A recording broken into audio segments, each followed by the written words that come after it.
The mob has given me tons of clarity in that it's helped me to see things that were muffled kind of for me or not as clear, but getting, as sometimes it said, this board of directors, different perspectives, it helps me to see some things. We can't see the forest for the trees sometimes. It's helped me identify who my ideal client is, but I think more so who I want to work with and how I want to work with them, and being comfortable in that, in the whole woosah, that it should flow like water, that it should be business. My tag was profit in your business should end up being freedom in your life, or profit freedom, but it's really come to fruition through the mob and me seeing how the business should tie to my life. It should tie to me.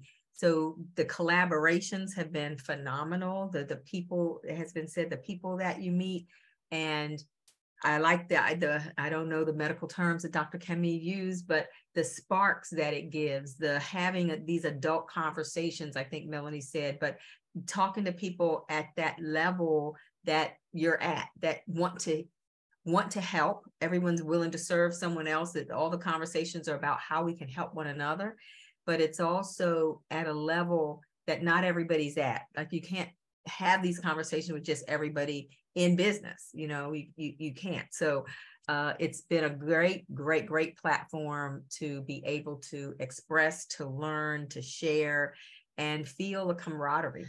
It has satiated my inner sapiophile. So I'm one of those things that helps me in terms of my creativity is the types of intellectual conversations that I have with folks. And the fewer number of those I have, the more stagnant I become. So being able to get in here often has done some stuff in terms of just creativity and being able to do things I think outside the box. If I don't know if I wasn't at least coming in when I could for these conversations, if I would have had the grand idea to start global instead of local with this shift that I'm making. So it's definitely done that in terms of being able to give me space to really think and consider things outside of the box. Being in the mob has provided an experience where it's boosted my confidence. So I already had like a certain level of confidence, but coming out of corporate America, it boosted my confidence personally and in the industry that most of the time people are like, yeah, you are just my secretary. It's put me in a position to build relationships that have birthed powerful collaborations with other people in the mob and then outside of the mob, because I've met people through being in the mob. And then it's given me opportunities to have conversations. I always tell people, so yesterday I was talking to so-and-so.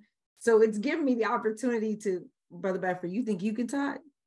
I could talk too, but it's given me the opportunity to have those conversations, the adult conversations, as Melanie says, but with people who are of like mind, and then to take those conversations out into my community and to really think about my thinking.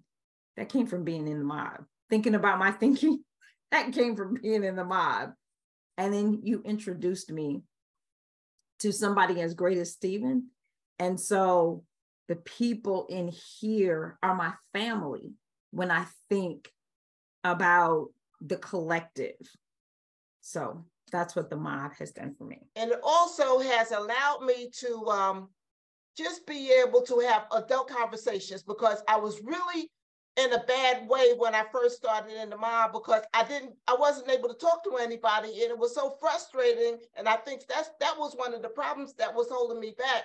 But now, since we have been in a couple of different rooms and we have so much exciting conversation, I feel that I have grown. In the mob has allowed me to take my vision and my passion and give it life through all of the members in here. When you are an abstract person, like, you hold everything in your head, and being in the mob has helped me give life to the picture of the work I've always wanted to do. And I think that's very important. And to be able to be among like-minded people who saw my abstract idea and put it together so that it makes sense for those who are not, not in never, never land in their head, to understand what it is that I do. And that has always been my challenge online. I saw it, and whoever I worked with could not grasp it. Once I got here in the mob, everybody immediately, starting with Stephen, immediately picked up on what it is I do and helped me to define it in a way that it is ready for the public, to the point that I came up with the touchology experience, which is now so ingrained in me, and everybody's talking about touch. And that happened only by being here in the mob. And so my message is, even for abstract thinkers, or if your business is still stuck in your head, this is where you need to be, among like-minded people who, trust me, they will see and understand what it is you want to do and help you make it happen. If you saw me, this has been about almost 3 years. If you saw me 3 years ago versus where I am now, it is a whole different person. So anyone that goes hard in their expertise, this is a safe place for you to get poured into, and the freedom of thought that you get. So I'm going to use the freeing word, the freedom of thinking, the freedom of thought that you're able to experience when you're here. The conversations are not, though there is structure, and I'll get to that, they are not confined. The conversation is not confined. It flows freely and you can feel it. The relationships, I'm trying not to touch on things people already said, because literally it's like ditto to everything already said. But safe space, building and broadening relationships, and freedom of flow and thinking, and a place to be poured into, where you're out here and you're serving and you're serving hard, and you can come here and get poured into and have people say, have you thinking about your thinking, like Anitra said.